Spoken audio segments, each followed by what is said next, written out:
তার মতো একজন নেতা এই বাংলাদেশে আর দ্বিতীয়বার জন্ম নেবে না।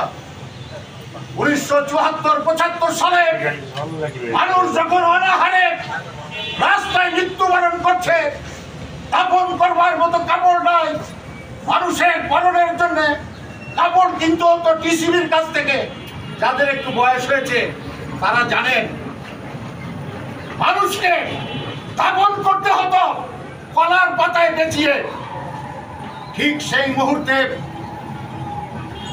সিপাহী জনতার বিপ্লবের মাধ্যমে জিয়াউর রহমান যখন রাষ্ট্রীয় ক্ষমতায় নিল, তখন হঠাৎ করে কোথার থেকে দুর্ভিক্ষ পালিয়ে চলে গেল। দেশের ভিতরে একটা স্বাভাবিক অবস্থা ফিরে আসলো, মানুষের মুখে হাসি ফুটলো। জিয়াউর রহমান মাত্র 3 বছরও রাষ্ট্রীয় ক্ষমতায় থাকতে পারে নাই, তার মধ্যে সারা পৃথিবীর মুসলমানদেরকে ঐক্যবদ্ধ করে তিনি মুসলমানদের নিয়ে একটি সংগঠন গড়ে তুলেছিলেন। আর এটি হলো তার জীবনের সব থেকে বড় কাজ। যার কারণে দেশি বিদেশি ষড়যন্ত্রের মাধ্যমে তাকে জীবন দিতে হলো। জাতি হারালো একজন সূর্য সন্তানকে, যার কাছ থেকে বাংলাদেশ অনেক কিছুই পেতে পারত।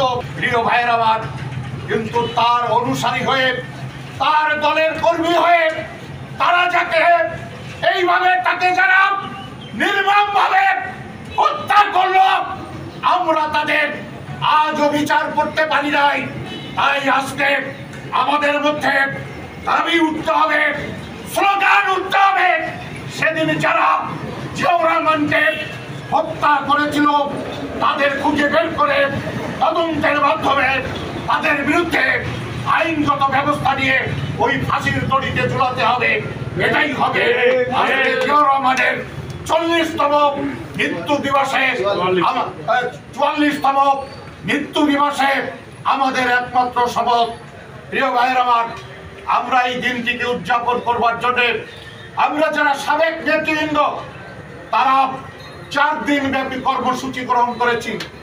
আজকে আমাদের প্রথমে শুক্রবার জুম্মা বাদে প্রত্যেক মসজিদে আমাদের দোয়া মাহফিল ছিল, দোয়া মাহফিল অনুষ্ঠিত হয়েছে। আজকে এখানে দোয়া মাহফিল অনুষ্ঠিত হবে এবং তাবারক বিতরণ করা হবে। আগামীকাল 31 তারিখ আবামনির বৈশাখী মার্কেটের সামনে, একেবারে যশোর রোডের পাশে বৈশাখী মার্কেটের সামনে, ওখানে আমরা জিয়াউর রহমানের মৃত্যু দিবসের অনুষ্ঠান করব মাগরিব বাদ।